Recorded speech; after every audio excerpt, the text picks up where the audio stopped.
Selamat pagi Bapak Ibu sekalian. Saya Pang Tok Jun. Pada video kali ini akan saya membahas IPO Hunter PT Rans Entertainment Indonesia Tbk dengan kode RANS Rans. Seperti biasa saya bagi tiga bagian. Pertama fundamental, pertama detail IPO, kedua fundamental, dan ketiga valuasi. Rans ini kegiatan usaha utama adalah bergerak di bidang usaha media dan hiburan, dalam hal ini produksi dan distribusi konten, pengelolaan intelektual property (IP), penyelenggaraan event dan seni pertunjukan, periklanan, aktivitas taman bertema dan taman hiburan, arena permainan, serta aktivitas perusahaan holding. Untuk jadwal IPO sementara, masa penawaran awal pre-building 23 sampai 25 Juni tahun 2026 sudah lewat. Offering 2 sampai 8 Juli 2026 dan listing di tanggal 10 Juli 2026. Sebagai lead underwriter adalah Dermaga Sekuritas dengan kesanggupan penuh, full commitment. Rans ini akan menawarkan saham baru sebanyak 2,5 miliar lembar atau mewakili 20%.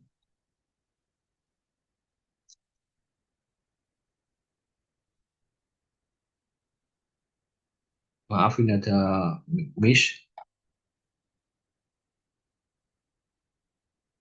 Harga penawaran nominalnya Rp10, harga penawaran 135 sampai 170 rupiah per lembar. Dana IPO yang akan diraup maksimal 429 miliar rupiah. Sebagai pemegang saham, saat properti diterbitkan, sebagai pemegang saham pengendali dan mayoritas adalah Raffi Farid Ahmad. Ya, beliau menguasai 79%. Kemudian ada orang penting, ada itu Doni Oskaria, ini CEO Danantara. Dia memiliki 3,42% dan Kaisang Pangarep, anak Pak Jokowi, 1,14%. Ya, ini ya, saya cantumkan Bapak Doni Oskaria saat ini menjabat sebagai Kepala Badan Pengaturan BUMN dan sebelumnya menjabat sebagai Wakil Menteri BUMN. Ya, selain itu juga CEO dari Danantara. Ini adalah komposisi pemegang saham setelah IPO, masuk masyarakat 20%, kepemilikan Bapak Raffi Ahmad terdilusi menjadi 62,93%, Bapak Doni menjadi 2,74%, Bapak Kaisang 0,91%. Penggunaan dana 7% untuk bayar utang ke BNI, 19% untuk capek, ya, untuk pembangunan wahana bermain dan belajar edukatif dengan nama Cipung Land, 38% untuk operational expenditure, ya, dalam rangka penyelenggaraan konser yang mengundang artis lokal dan internasional. Kemudian 8% untuk membentuk entitas baru bersama dengan partner, yaitu Fitloop Global Teknologi, dalam rangka pengembangan bisnis teknologi berbasis AI. Kemudian 20% digunakan untuk ekspansi usaha melalui akuisisi kepemilikan saham pada PT Rans Kosmetika Indonesia. Ya, sisanya untuk penyaluran modal kepada entitas anak RNS dalam bentuk setoran modal saham yang digunakan untuk pengembangan usaha. Jadi ini sebagian besar untuk untuk OPEC, ya, penyelenggaraan konser, ya, 38%. Peras ini didirikan Oktober 2016, ya, dengan pemegang saham ada dua imbang.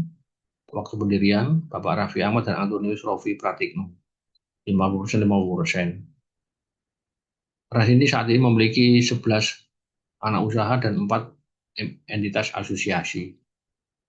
Ya, bisnisnya produksi film animasi, periklanan, restoran, perdagangan besar kosmetik, reproduksi media rekaman suara dan Piranti Luna, perdagangan besar makanan dan minuman, jasa penyelenggaraan event dan periklanan, ada klub olahraga digital tapi tidak operasional, taman konservasi alam nggak operasional, restoran juga nggak operasional, ya.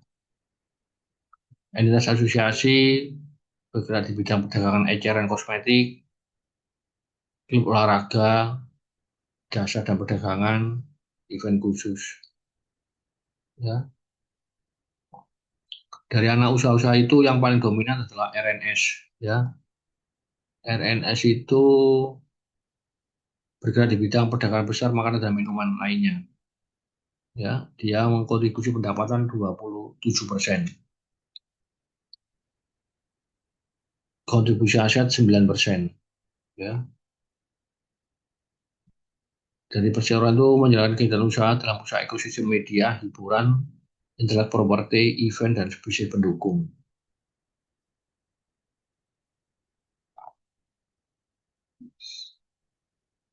Untuk segmen-segmen usahanya yang utama itu satu, produksi dan distribusi konten media, ya. Itu seperti media digital, media konvensional termasuk TV, free to air, YouTube, TikTok, Instagram, platform lainnya, ya. Kemudian pengelolaan intelektual properti dan aktivasi komersial, ya, seperti serial mini movie, konten tematik, lisensi atau share sponsor, event, emotional entertainment.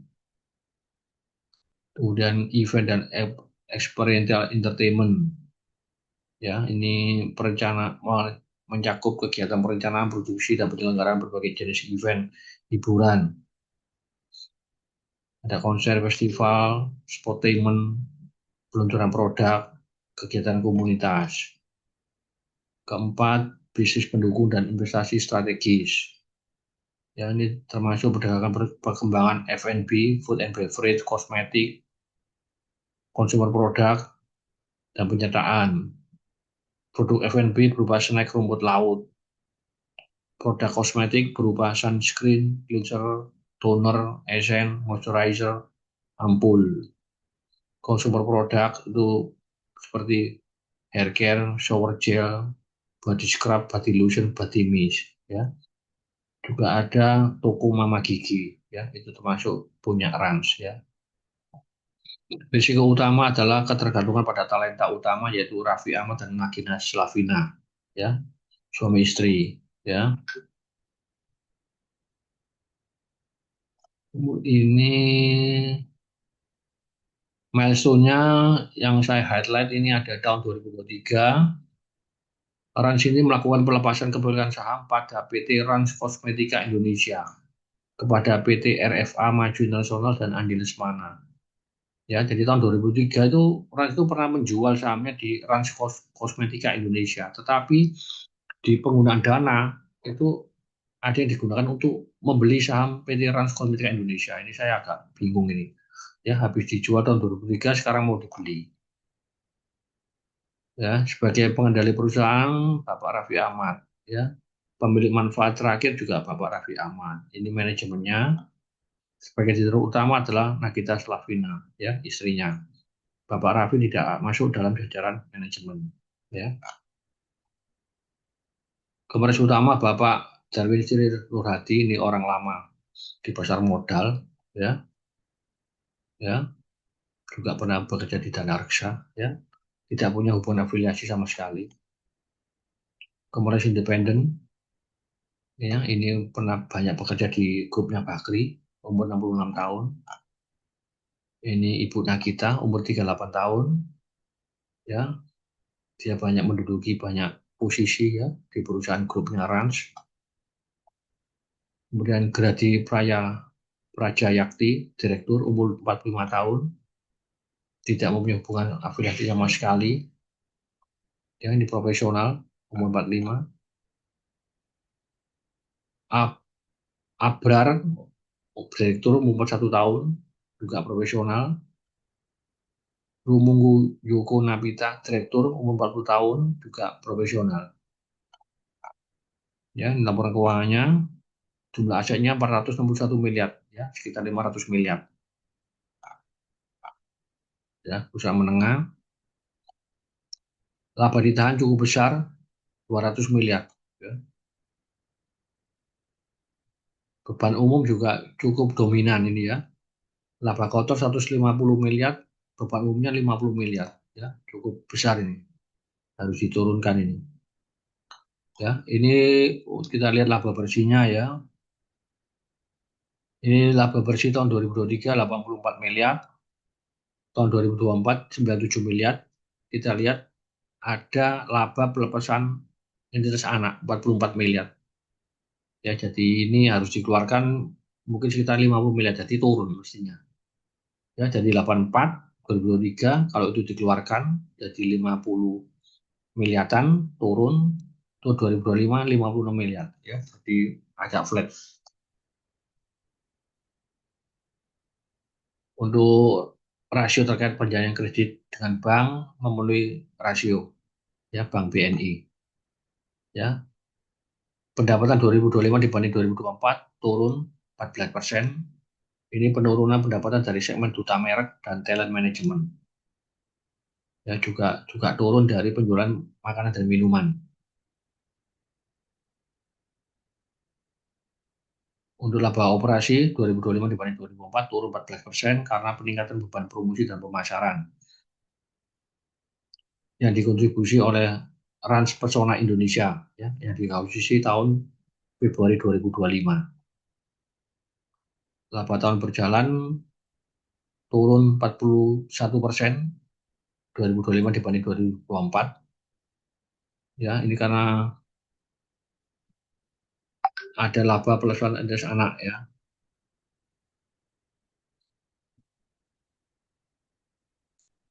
Laba tahun berjalan ya 2025 dibanding 2024 karena di 2024 ada laba pelepasan entitas anak ya 45 miliar. Segmen operasi kalau kita bagi sektor hiburan dan lifestyle itu dominan ya 246 miliar tahun 2025, sedangkan penjualan produk 107 miliar ya. Jadi dari 2023, 2024, 2025 segmen operasi hiburan dan lifestyle itu yang dominan ya. Segmen hiburan dan lifestyle itu meliputi kegiatan konten media sosial, brand ambassador, talent management, production house, event, dan tiketing, serta aktivitas berbasis media dan hiburan. Kalau penjualan produk itu meliputi penjualan produk makanan dan minuman, kecantikan berbasis intellectual property. Ya. Dari sisi profitabilitas, segmen hiburan dan lifestyle menghasilkan margin hasil segmen sekitar 35%. Ya, jadi cukup bagus. Sedangkan segmen produk, penjualan produk itu marginnya negatif. Ya, jadi kurang bagus ini, perlu harus diperbaiki ya. Jadi kekuatan dari kegiatan usaha inti perseroan adalah di segmen hiburan dan lifestyle. Ya, ini Bapak Ibu bisa lihat pendapatan per segmen. Ya, 2025